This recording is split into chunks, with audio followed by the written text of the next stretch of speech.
আমি মোহাম্মদ শফিকুল ইসলাম সানা। আমি আম উৎপাদনকারী এবং আমি কন্ট্রাক্ট ফার্মার আর কি আম উৎপাদনের। আমার এখান থেকে 2014 সাল থেকে আমি আম রপ্তানির সাথে সম্পৃক্ত এবং সুনামের সাথে বাঘা উপজেলার আমগুলো আমাদের কাছ থেকে রপ্তানি হয়। আমাদের কয়েকজন কৃষক মিলে এটা রপ্তানি করি। তো আমরা যেহেতু উৎপাদনকারী আমাদের অনেক দাবি, কারণ হচ্ছে যে আমাদের দেখেন যে আম মানে এখন আমাদের যন্ত্রণা হয়ে গেছে এরকম অবস্থা। আগে আমরা আম উৎপাদন করতাম, 1 কেজি আম বেচলে 1 কেজি গরুর মাংস পাইতাম, 1 কেজি আম বেচলে 1 কেজি চিংড়ি মাছ পাইতাম। হয় আজ দেখেন 2001 সালেও ছিল এই অবস্থা, আর আজকে 20 বছরের মধ্যে আমের অবস্থা এত কমতে কমতে আগে আম মানে এখন পটলের চাইতে কম দাম।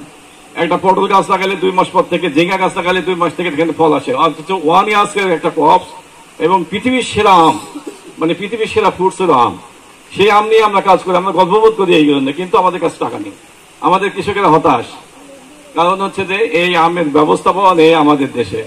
তবে আমি সাধুবাদ জানাই যে আমাদের সরকারকে, যে ওনারা আম প্রকল্প নিয়ে একটা বিশেষ প্রকল্প করছে আমাদের, এবং এই প্রকল্প কাজ গত বছর থেকে শুরু হয়েছে। আল্লাহ অল্প অল্প হলেও আমরা সুফল পাচ্ছি, কিন্তু আম নিয়ে ব্যাপক কাজ করার আছে। কারণ যেহেতু আমরা পৃথিবীর সেরা ফল নিয়ে আমাদের উৎপাদন করতে পারি, কিন্তু আমরা এটা মার্কেটিং করতে পারি না, এটা আমরা উপস্থাপন করতে পারি না আমাদের আমকে।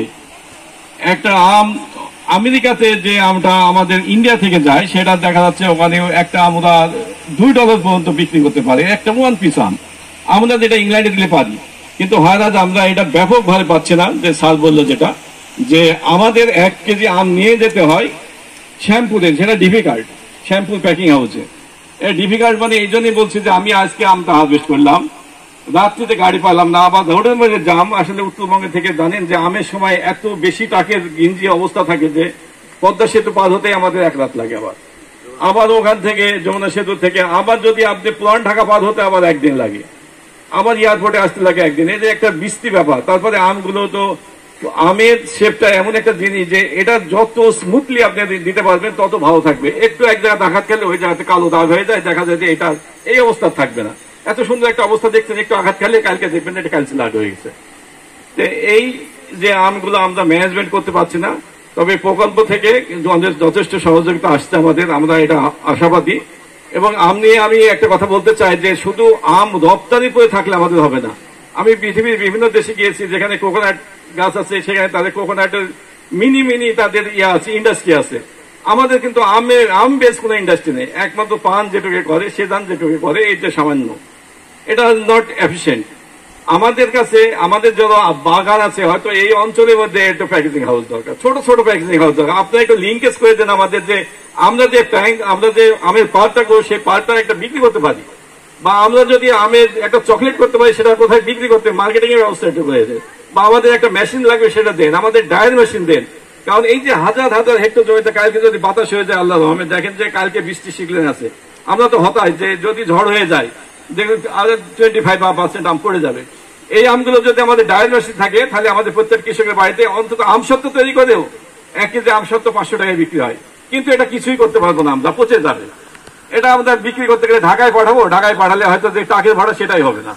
কিন্তু এইগুলো কিন্তু আমরা যদি রক্ষণাবেক্ষণ করে নিতে পারি, এখানে হাজার হাজার কোটি টাকা সম্ভাবনা আছে এবং আমাদের কৃষকেরা লাভবান হবে। কিন্তু আমরা আমাদের সোর্স আছে, কাঁচামাল আছে, কিন্তু আমরা এটা ব্যবহার করতে চাই না।